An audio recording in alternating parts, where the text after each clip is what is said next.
பதிவ கேட்கிற எல்லாருக்கும் என்னோட முதல் நமஸ்காரம். நான் ஒரு அஸ்ட்ராலஜர், குருக்களா இருக்கேன். ராகவாச்சார்ன்னு பேரு. ஜோதிடமும், ஆன்மீகமும் அப்படின்ற ஒரு சின்ன தலைப்பு மாரி வச்சுக்கலாமே. இதுல நம்ம பயணிக்கிற எல்லாருக்குமே கிட்டத்தட்ட ஒரு பெரிய ஒரு விஷயமா நம்ம கொண்டு போகலாம் இத. அதாவது எதுக்கோசரம் இது அப்படின்னாக்கா, நம்மளோட வாழ்க்கையில நடக்கக்கூடிய அன்றாட விஷயங்கள். இது நார்மலா ஒரு ஜோதிட விஷயம் அது மாரி இல்லாம, ஒரு விஷயத்துக்கு பார்த்தீங்கன்னா, ரொம்ப கஷ்டப்படுவோம். குறிப்பா இன்னைக்கு பார்த்தீங்க அப்படின்னா, வாழ்க்கை ரீதி அப்படின்ற விஷயமே வந்து ரொம்ப கஷ்டப்பட்டு தள்ளிட்டு போற மாரி இருக்கும். இல்லையா, கேளிக்கை விஷயங்கள். இதுல நம்மளோட ஈடுபாடுகள் ஜாஸ்தி இருக்கும். இதுல ஆன்மீகம் அப்படின்றதுக்கும், இந்த ஜோதிடம் அப்படின்றதுக்கும் நெறைய தொடர்பு உண்டு. அப்படி பெரியவங்களே சொல்லியிருக்காங்க நெறைய விஷயங்கள்ல.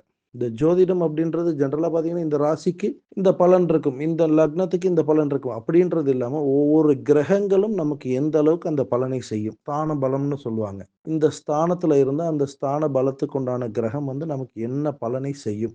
அந்த விஷயத்த மட்டும் நம்ம தெரிஞ்சுக்கிறோம் அப்படின்னாக்க, ஒரு ஒண்ணு நம்மளோட வாழ்க்கையில முன்னாடியே நடந்திருக்கும். இது மாரி விஷயங்கள் வந்து முன்னாடியே நடந்திருக்கும். இல்ல இனி வரக்கூடிய காலங்கள்ல அது மாரி நடக்கிறதுக்கு உண்டான சாத்தியதைகள் இருக்கும். இந்த 2 விஷயத்தையுமே நம்ம ஆராய்ஞ்சு பார்க்குறோம் அப்படின்ற பட்சத்துல, இதிலிருந்து எப்படி நம்ம தப்பிச்சு வெளியில வரலாம்? எல்லா விஷயத்திலயுமே நம்ம தப்பிச்சு வெளியில வர முடியாது, முதல் விஷயம். சில விஷயங்கள்ல வந்து நம்மளோட கர்மா வந்து கண்டிப்பா வேலை செய்யும். ஆனா இந்த கர்மாக்கு மேல தெய்வ ரீதியான பலம் அப்படின்ற ஒரு விஷயம் வந்து நம்ம வாழ்க்கையில நடந்துகிட்டு இருக்கும். எல்லாருக்குமே எந்த ரிலிஜன் ஆனாலும், பிரபஞ்சம் அப்படின்ற ஒரு விஷயம் மட்டும் உண்மை. நீங்க எந்த தெய்வத்த தரிசனம் பண்ணாலும் சரி, சுவாமி இருக்குன்னு சொன்னாலும் சரி, ஜோதிடத்த நம்பலைனாலும் சரி, ஜோதிடம் இருக்குதுன்னு சொன்னாலும் சரி. ஆனால் இந்த பிரபஞ்ச சக்தி அப்படின்ற ஒரு விஷயம் வந்து நம்மள கண்டிப்பா ஆட்டி படைக்கும். அது வந்து நமக்கு மேல இருக்கக்கூடிய ஒரு சக்தி. தெய்வ சக்தியாகட்டும், அசுர சக்தியாகட்டும், ஒரு ஒரு நிலையில வெளிப்படுத்திக்கிட்டே இருக்கும். நம்மளா எந்த விஷயத்தையும் நகர்த்த முடியாது. அப்படி பார்க்கிற பட்சத்துல இந்த பதிவு அப்படின்றது நம்மளோட வாழ்க்கையில இருக்கக்கூடிய சின்ன சின்ன விஷயங்கள கூட நம்ம வந்து இதிலிருந்து சரி பண்ணிக்க முடியும். அப்போ நமக்கு இந்த சின்ன சின்ன விஷயங்கள் சரியாயிடுது அப்படின்னா, அடுத்து வரக்கூடிய வாழ்க்கை முறை அப்படின்றது நமக்கு சரியான ரீதியில நடக்கும்.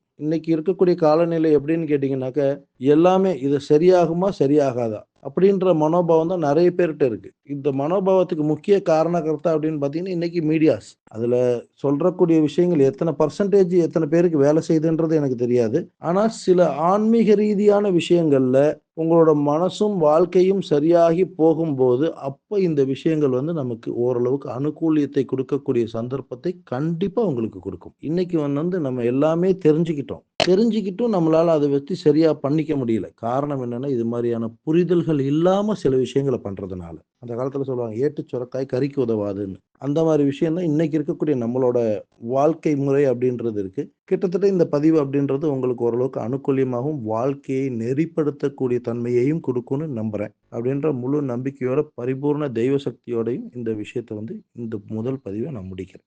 நமஸ்காரம்.